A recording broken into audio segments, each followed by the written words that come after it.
Guten Morgen miteinander. Meine Frau Sarah und ich, wir wohnen ja bekanntlich in Winterthur. Und wenn wir von uns daheim in die Altstadt laufen, dann kommen wir immer an einer Bodega, so einem Tapas-Restaurant vorbei.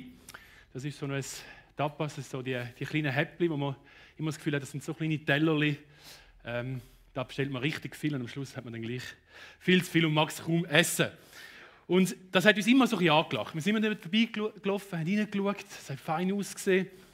Und so haben wir uns am Abend beschlossen, komm, wir gehen in das Tapas-Restaurant, wir gönnen uns dort einen schönen Abend zu zweiten. Und wir haben uns aufgemacht, sind Führer spaziert und auf dem Weg habe ich mir so ausgemalt, was ich mir da alles so bestellen will. Geissenkäse mit karamellisierten Dingen oben drauf. Ihr wisst, was ich meine. Zwiebeln, genau. Feiner Serrano-Schinken, Thunfischpaste, knusprige Empanadas, würzige Oliven. Einfach so die ganze Palette, oder?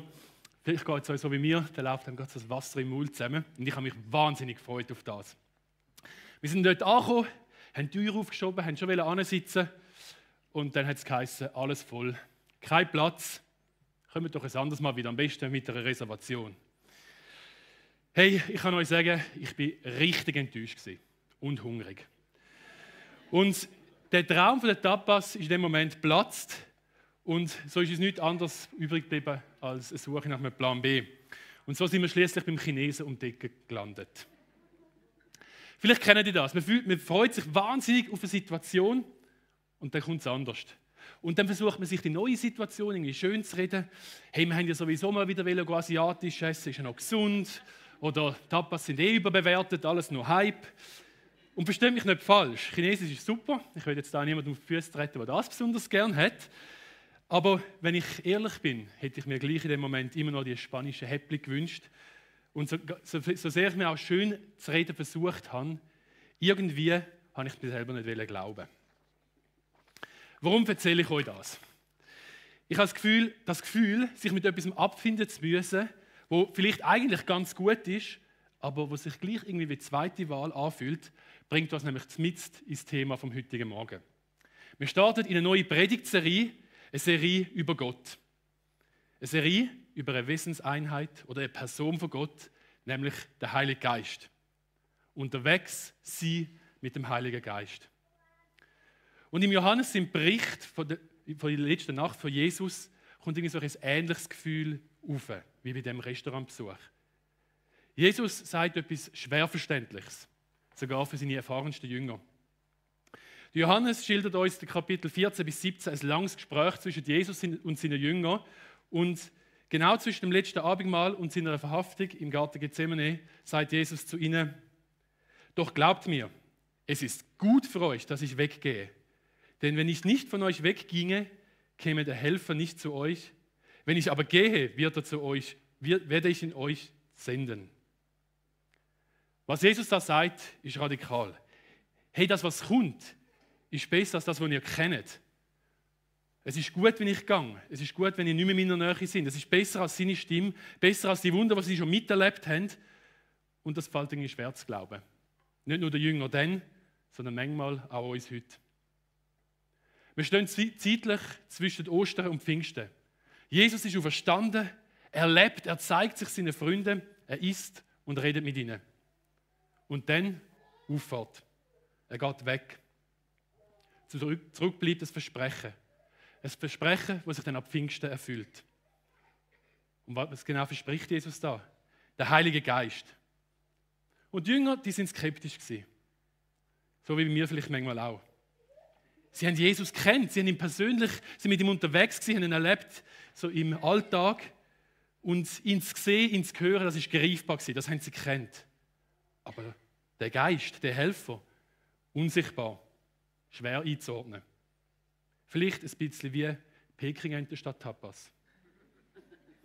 Mein Wunsch für diese Serie ist, dass wir lustig werden auf das Wirken vom Heiligen Geist. Dass wir so ein bisschen herausfinden, was Jesus damit meint, wenn er sagt, hey, es ist gut, wenn ich gehe, weil dann werde ich euch den Helfer senden. Und weil das ist das Entscheidende.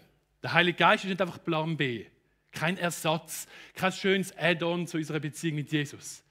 Er ist nicht statt Jesus, sondern Gott selber. Er ist nicht Nachschlag, sondern der Teil vom Hauptgang. Essentiell, kraftvoll, persönlich und gegenwärtig. Und genau um das geht es heute und in der kommenden Woche. Wer ist der Geist von Gott? Warum sagt Jesus, es ist gut, wenn ich gehe? Und wie verändert der Heilige Geist unser Leben? Wir fangen ganz am Anfang an. Wir gehen in die 2. Verse der Bibel und dort steht, die Erde war ungestaltet und leer. Finsternis lag über den tiefen Fluten und über dem Wasser schwebte der Geist Gottes. In dem 2. Vers der Bibel begegnet uns zum ersten Mal der Heilige Geist. Noch bevor es Licht wird, bevor der Mensch geformt wird oder auch nur ein Wort gesprochen wird, ist der Geist von Gott da. Er schwebt über dem Chaos, gegenwärtig, lebendig. Das ist eine recht prominente Einführung, gerade am Anfang. Und ich würde sagen, das verdient er auch vollkommen. Der Heilige Geist ist nicht einfach eine spätere Ergänzung, die dann bei Pfingsten noch dazugekommen ist, weil dann halt ja Jesus nicht mehr da war, sondern er ist von Anfang an Teil von dieser göttlichen Wirklichkeit. Er ist präexistent, das heisst, er ist schon immer da gewesen, er ist Gott selber. Und das ist die Grundlage für die Predigtserie. Wir beschäftigen uns mit Gott, mit dem Heiligen Geist, eben so einer Person von Gott. Die Trinität redet von Gott in 3 Personen: Vater, Sohn und Heiliger Geist. 3 und doch 1. Und der Geist ist dabei keine vage göttliche Energie oder ein spiritueller Nachsatz, sondern eine vollwertige Wesenseinheit von Gott. Genauso ewig, genauso aktiv, genauso zentral. Und doch, während uns Jesus als Mensch beschrieben wird, auf der Erde, irgendwie fassbar, Gott der Vater, da haben wir auch eine Vorstellung, das ist irgendwie so ein bisschen greifbar, bleibt der Heilige Geist eher abstrakt, unsichtbar, bildlos. Die Bibel beschreibt ihn darum in verschiedenen Symbolen, als Wind, als Atem, Wasser, Feuer oder Taube. All das deutet auf Bewegung, Leben und Kraft hin. Aber eben nicht auf etwas, was man einfach in Wort fassen kann. Gerade in unserem rational geprägten Denken fällt es oft schwer, mit dieser göttlichen Dimension in Beziehung zu treten. Wir wollen sehen, wir wollen begreifen, wir wollen messen, aber der Geist von Gott entzieht sich immer wieder diesen Kategorien und ich glaube, genau da drin liegt die Tiefe. Weil er ist nicht Zusatz zum Glauben, sondern der Weg, wie Gott heute gegenwärtig ist. Nicht als Idee, sondern als lebendige Beziehung. Der Heilige Geist ist Teil von der göttlichen Dreieinigkeit. Er ist Gott, gleichwertig mit dem Vater und dem Sohn. In Jesus begegnet uns Gott als Mensch. Im Vater finden wir das Bild vom Ursprung, von der Fürsorge. Und der Heilige Geist lässt sich eben nicht auf ein Bild festlegen. Aber die Bibel zeigt ihn als der Gott, der heute bei uns ist, der in uns wirkt, der mit uns geht. Er ist bei der Schöpfung dabei gewesen, er wirkt durch die ganze Weltgeschichte durch und er wird persönlich mit dir und mit mir unterwegs sein. Weil wenn Gott selber in Beziehung ist, in der Trinität von Vater, Sohn und Heiligen Geist, dann ist auch der Heilige Geist Ausdruck von dieser Beziehung und Einladung zur Beziehung. Er ist nicht distanziert, sondern nah und gegenwärtig. Nicht kompliziert, sondern einladend und manchmal vielleicht ein bisschen überraschend. Genau darum werden wir in den nächsten Wochen tiefer eintauchen, lernen, was der Heilige Geist ist, was es bedeutet, mit ihm zu leben und wie sich seine Gegenwart ganz konkret in unserem Alltag zeigen kann. Damals und heute. Bevor wir jetzt aber tiefer in das Thema eintauchen, rund um den Heiligen Geist, möchte ich gerne ein paar Gedanken mit euch teilen, die ich extrem wichtig finde. Wir bringen unsere eigene Geschichte mit dem Heiligen Geist mit. Einen Rucksack, den wir gepackt haben mit Erfahrungen, mit Prägungen, vielleicht auch mit Fragen und Unsicherheiten. Und gerade beim Thema Heiliger Geist ist das ganz normal. Wenn man da so rumschaut, vielleicht mal schaust, wer links und rechts von dir sitzt, da sitzen ganz viele unterschiedliche Menschen. Nicht alle ticken gleich und nicht alle haben die gleichen Erfahrungen gemacht. Und ich werde darum an dieser Stelle so 3 Typen beschreiben. Und vielleicht kannst du dich in gewissen Elementen von diesen Typen wiedererkennen. Vielleicht auch nicht. Und es soll nicht irgendwie so sein, dass wir da jetzt Schubladen aufmachen, sondern es soll uns helfen, einander mit offenen Herzen zu begegnen, offene Augen haben füreinander und uns gemeinsam auf den Weg zu machen, um dem Heiligen Geist zu begegnen. Die erste Gruppe, die nennen wir mal die Begeisterten. Du bist da drinnen, du freust dich riesig, dass endlich das Thema wieder mal Predigtserie ist. Du hast mit dem Heiligen Geist vielleicht schon mega gute, prägende Erfahrungen gemacht. Momente, die dein Leben verändert haben. Vielleicht hat es da einen Moment gegeben, wo dir die Augen geöffnet hat. Und es war nichts mehr gleich gewesen wie vorher.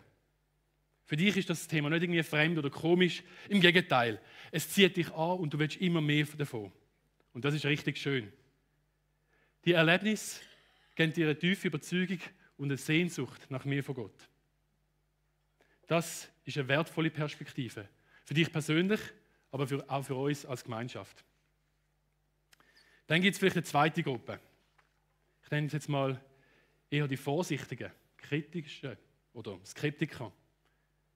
Du hast vielleicht in der Vergangenheit auch schon Berührungen gehabt mit dem Thema Heiliger Geist, aber nicht unbedingt so positiv. Vielleicht kommst du aus einer Tradition, wo dir gesagt worden ist, der wirkt heute gar nicht mehr. Oder du hast dich darauf eingeladen, bist offen gewesen, aber die Art und Weise, wie darüber geredet worden ist, wie gebetet worden ist, hat einfach nicht dazu gepasst. Vielleicht ist es für dich zu laut, zu emotional oder zu unklar gewesen. Vielleicht hast du auch Sachen erlebt, die irgendwie komisch, übergriffig oder einfach schräg sind. Und irgendwann hast du dich entschieden, ich gehe da lieber ein bisschen auf Abstand.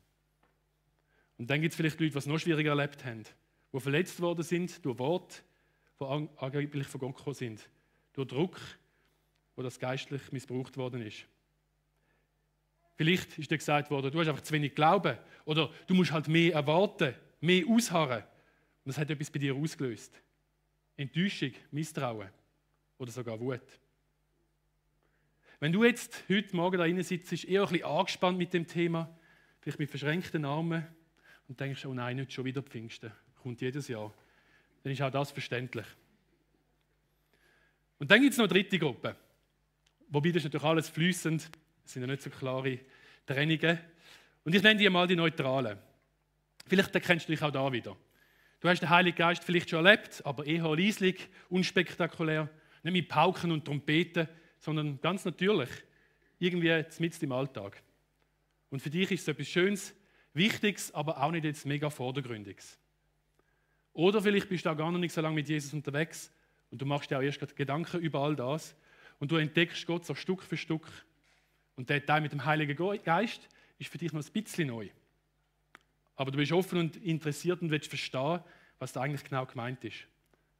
Und auch das ist mega wertvoll, weil neugierige Fragen, ehrlich suchen, sind oft der beste Boden für eine echte Begegnung. Unser Wunsch für diese Serie ist, dass wir uns einmal kurz überlegen, wo stehe ich in dem Ganzen drin? Was habe ich mit dem Heiligen Geist erlebt? Wie bin ich geprägt? Und dass wir gleichzeitig achtsam sind. Vielleicht sitzt neben dir jemand, der eine komplett andere Geschichte mit dem Heiligen Geist erlebt hat als du. Und jede Geschichte bringt auch eine eigene Prägung mit. Manchmal auch eine gewisse Schieflage.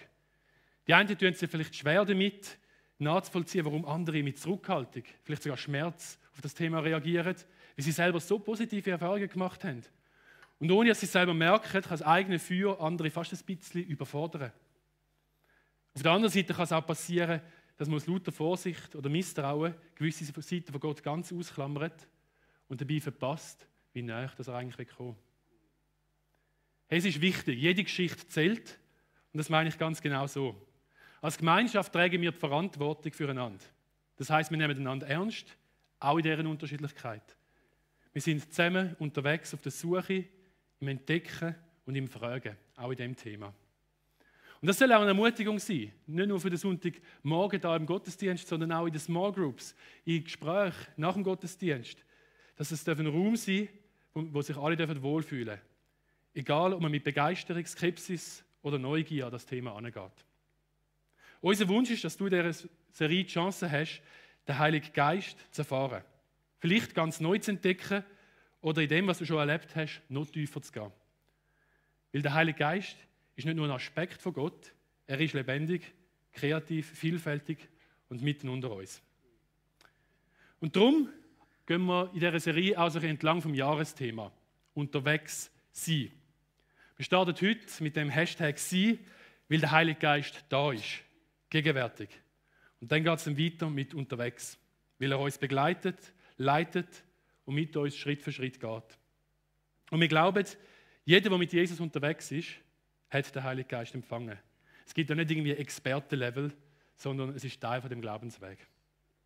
Und so haben wir auch die Gottesdienst gestaltet, als ein Ort, wo wir uns ehrlich nach Gott ausstrecken können. Ohne Druck, aber mit echter Erwartung. Und ich freue mich riesig auf die gemeinsame Reise. Und ich werde jetzt an der Stelle gerne für die Zeit beten, wo wir nachher gemeinsam drin starten. Heiliger Geist, wir laden dich ein heute Morgen. Du kennst jede einzelne Geschichte, jeden Zweifel, jede Sehnsucht, jedes Feuer. Danke, dass du niemanden übergehst, sondern jeden ernst nimmst, vorsichtig, persönlich und mit Liebe. Hilf uns, dass wir offen sein füreinander und für dich. Wo wir begeistert sind, schenk uns Demut. Wo wir zögern, schenk uns Mut. Und wo wir unsicher sind, schenk uns Frieden. Lass die Serie eine Zeit vom Entdecken sein. Nicht nur von unserem Kopf, sondern vor allem auch mit unserem Herzen. Nicht nur über dich, sondern mit dir. Amen. Der Heilige Geist. Wer ist das eigentlich genau? Heute, wenn wir gemeinsam in den Text eintauchen, wo Jesus selber seinen Jüngern den Heiligen Geist vorstellt. Der Vers, den wir am Anfang gehört haben, der kommt aus selber Textpassage. Und das macht er nicht irgendwo nebenbei, sondern in einem ganz besonderen Moment. In der sogenannten Abschiedsrede im Johannesevangelium, wo er über mehrere Kapitel hinweg zu seinen Jüngern redet. Jesus weiß, dass seine Zeit mit den Jüngern langsam zu Ende geht und in dieser letzten intensiven Rede teilt er ihnen einmal mit, was wirklich wichtig ist. Er teilt sein Herz.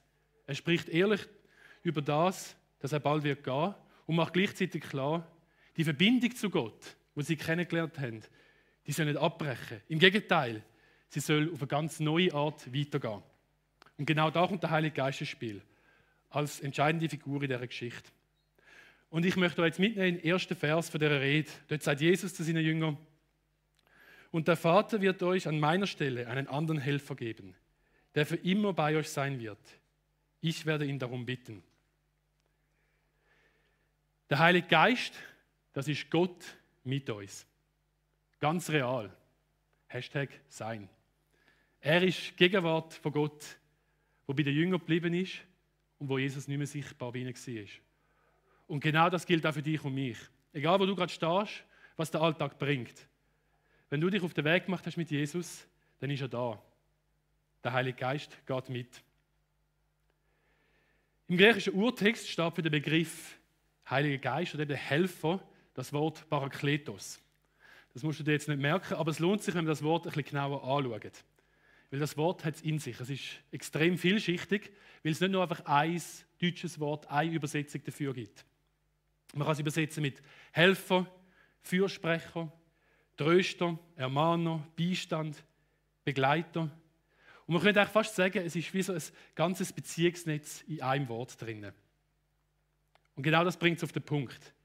Der Heilige Geist ist Gottes Nähe in Person. Er ist da, mitten in unserem Alltag. Und wie wir das verstehen, das hängt oft damit zusammen, wie wir aufgewachsen sind. Welche Bilder vom Glauben wir mitbekommen haben. Vielleicht kennen einige von euch einen Satz, den man auch in der Sonntagsschule viel hört: Jesus ist dein Freund, er ist immer bei dir. Und ich war lange in der Kids Church, ich will das absolut unterschreiben. Aber wenn wir den biblischen Text genauer anschauen, können wir eigentlich auch sagen, dass es der Heilige Geist ist, der jetzt, heute, Gottes Gegenwart in deinem Leben ist. Und wenn du das noch nie so gehört hast, dann ist es vielleicht auch kein Wunder, dass es dir schwerfällt, eine persönliche Beziehung zu dem Heiligen Geist zu entwickeln. Und vielleicht ist das auch eine Einladung, um mal darüber nachzudenken. Wie redet denn der Heilige Geist? Wie redet Gott? Wie redest du eigentlich über Gott, der mit dir unterwegs ist? Sagst du, Jesus ist mein Freund? Oder könntest du vielleicht auch sagen, der Heilige Geist ist bei mir, in mir und wirkt in meinem Leben?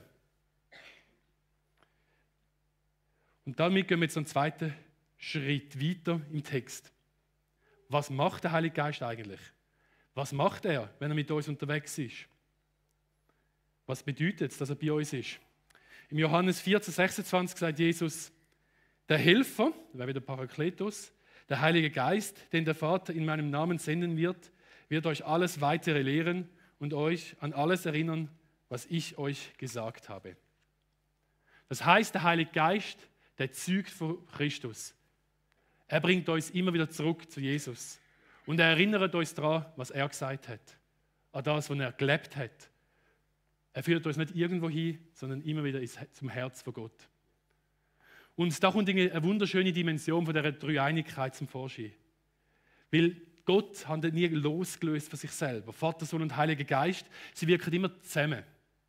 Und Jesus macht das ganz deutlich. Der Heilige Geist weist immer wieder auf ihn hin. Das sehen wir auch im Johannes 15, 26. Wenn ich beim Vater bin, will ich euch den Helfer senden, von dem ich gesprochen habe, den Geist der Wahrheit. Er wird vom Vater kommen und bezeugen, wer ich bin.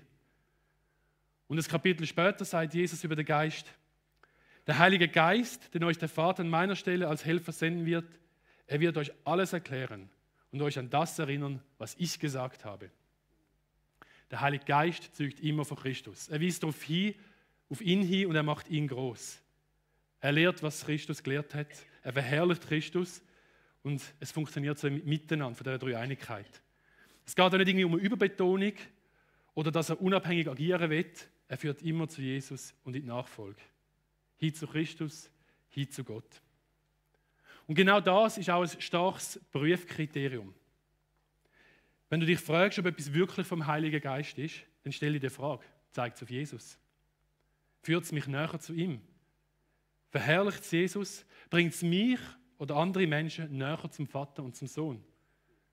Und falls es dich eher Menschen näher bringt oder in Abhängigkeiten von irgendetwas, sogar geistliche Übungen, dann könnte es sein, dass es das kritisch hinterfragen gilt. Weil der Geist von Gott, der führt zu Christus. Immer. Und dann ist es auch klar, der Heilige Geist ist nicht da, um meine Kontrollen auszuüben, zum geistlichen Druck zu machen. Aber wenn das immer wieder so verwendet wird, und vielleicht hast du solche Erfahrungen gemacht, umso wichtiger ist, dass wir das auch immer wieder den einfachen Test machen können. Führt es zu Jesus, dann ist es gut. Und ich habe heute ein Bild mitgebracht, das dir helfen kann, den Heiligen Geist besser zu verstehen. Ich hoffe, man sieht es auch in der hintersten Reihe. Das ist so eine Stirnlampe. Und vielleicht hast du auch so eine daheim. Das ist ziemlich praktisch, wenn man in der Dunkelheit unterwegs ist.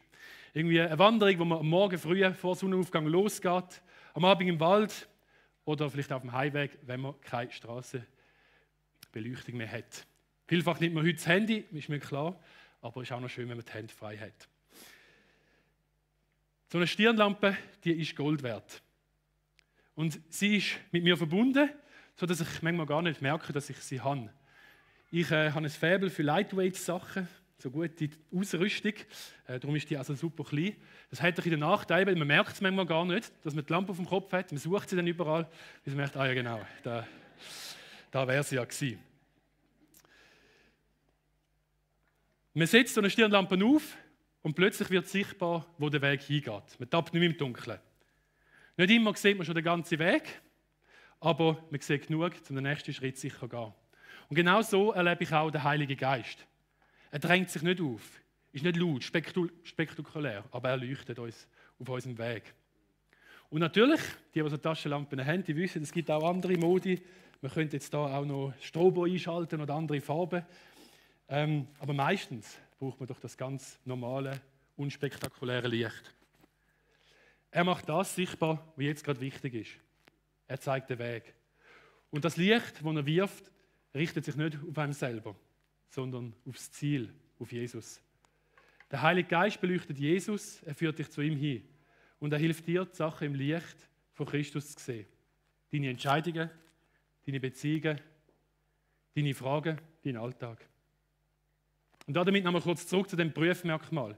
Ich glaube, dass wirklich wichtig ist, gerade in dem Thema vom Heiligen Geist, dass wir uns immer wieder daran orientieren können. Scheint das Licht auf Jesus? Macht es Jesus groß? Stärkt es meine Beziehung zum Vater? Und ich habe das in meinem Leben schon beides erlebt. Moment, da war einfach klar gewesen, der Heilige Geist ist da, er ist am Wirken. Still vielleicht, ganz kraftvoll. Menschen, die verändert worden sind, Hoffnung, die aufgeblüht ist, ein frischer Wind, der reingekommen ist. Nicht künstlich, nicht emotional aufgeladen, sondern tief und echt. Und dann hat es auch andere Momente gegeben, voller Wort, Bewegungen, Eindrücke. Und am Ende ist manchmal so ein komisches Gefühl geblieben, weil es irgendwie mehr ums Spektakel als um Jesus gegangen ist. Manchmal ist es sehr klar, manchmal ist es schwer zu sagen. Aber es kann helfen, der Heilige Geist weist immer auf Christus hin. Und dann geht es weiter in der Passage. Wenn wir die Abschiedsrede von Jesus anschauen, fällt uns nochmal etwas auf. Der Heilige Geist wird dort immer wieder als Geist von der Wahrheit bezeichnet. Und das ist nicht einfach nur ein schöner Titel, sondern das hat Gewicht. Und ich möchte euch mitnehmen in eine Stelle aus Johannes 16,13. Dort sagt Jesus, doch wenn der Geist der Wahrheit kommt, hilft er euch dabei, die Wahrheit vollständig zu erfassen. Denn er redet nicht in seinem eigenen Auftrag, sondern wird nur das sagen, was er hört. Und auch was in der Zukunft geschieht, wird er euch verkünden. Der Heilige Geist, der Geist von der Wahrheit. Das ist so ein Schlüsselbegriff. Es ist seine Aufgabe, uns hineinzuführen in das völlige Verständnis von der Wahrheit. Er bringt nicht einfach nur Informationen oder Meinungen, sondern zeigt uns, was in Gottes Augen wirklich wahr ist. Und das geht viel tiefer als einfach Recht haben. Wenn wir das Wort Wahrheit anschauen im Johannesevangelium und wie es verwendet wird, dann merken wir schnell, das hängt auch wieder näher mit Jesus zusammen. Zum Beispiel sagt Jesus selber in Johannes 14,6: Ich bin der Weg, die Wahrheit und das Leben. Niemand kommt zum Vater außer durch mich. Jesus ist die Wahrheit und darum können wir sie auch nicht einfach für uns selber beanspruchen, sondern wir können lediglich in Beziehung zu dieser Wahrheit treten, in Beziehung zu Jesus treten. Wenn der Geist, der Heilige Geist, als Geist von der Wahrheit bezeichnet wird, dann zeigt das auch wieder direkt auf Jesus. Er ist nicht nur Impulsgeber, ein spirituelles Gefühl, er ist der uns aufzeigt, wer Jesus ist und warum wir ihn brauchen. Und ich glaube, da liegt noch mehr drin. Der Geist von der Wahrheit stellt uns nicht nur Jesus vor, sondern er öffnet auch unser Herz für die Tiefe von seiner Bedeutung. Er zeigt uns, wie nötig, dass wir Jesus haben. Jesus sagt ein paar Vers früher, in Johannes 16,8: Und wenn er kommt, wird er der Welt zeigen, dass sie im Unrecht ist. Er wird den Menschen die Augen öffnen für die Sünde, für die Gerechtigkeit und für das Gericht.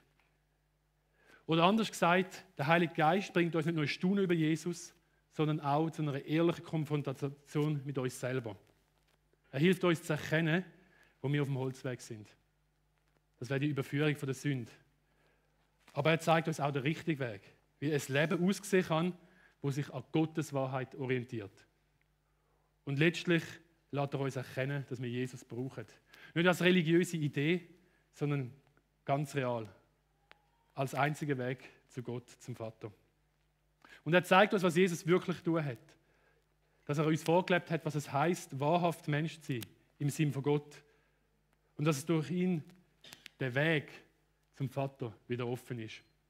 Dass er für uns gestorben und auferstanden ist und dass wir durch ihn neu leben können. Das ist die grosse Aufgabe, die der Heilige Geist hat. Er macht uns aufmerksam auf Sachen, die wir leicht übersehen können. Gerade in den dunklen Momenten von unserem Leben bringt er Licht rein, wie die Stirnlampe. Licht auf Sachen, die tiefer liegen als reines Wissen oder bloßes Verstehen. Und er ruft uns zu, da ist mehr. Mehr als das Offensichtliche, mehr als das, was du bis jetzt vielleicht erkannt hast. Und er lädt uns ein, zum genauer anzuschauen. Tiefer zu schauen, was wirklich zählt. Zum Schluss möchte ich 2 Sachen mitgeben. Einen Zuspruch und eine Einladung. Der Zuspruch lautet, der Heilige Geist ist Gott mit dir. Jetzt. Nicht erst, wenn du alles richtig gemacht hast, wenn du alles verstanden hast.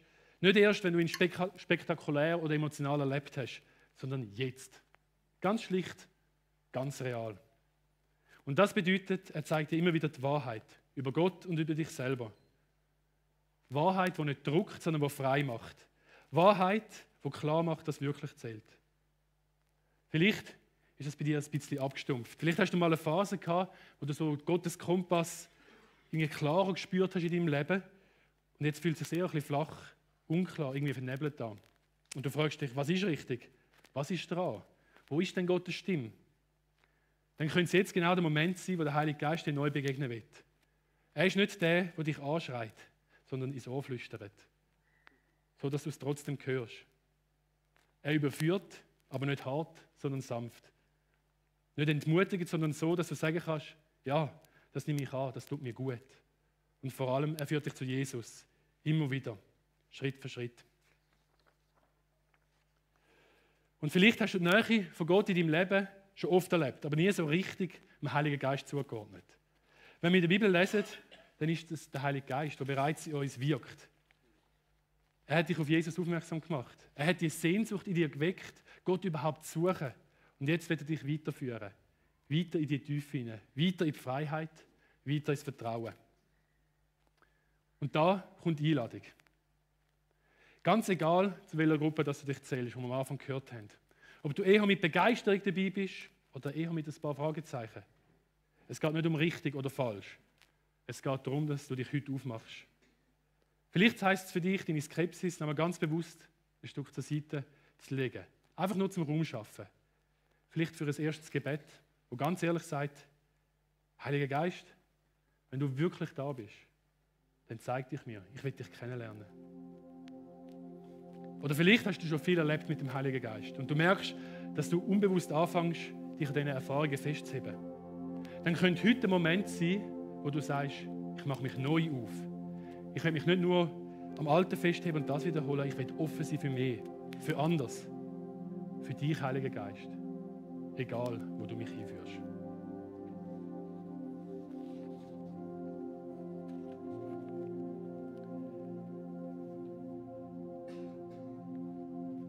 Bevor wir jetzt nochmal in die Zeit vom Worship gehen, werden wir an dieser Stelle miteinander gemeinsam das Abendmahl einnehmen.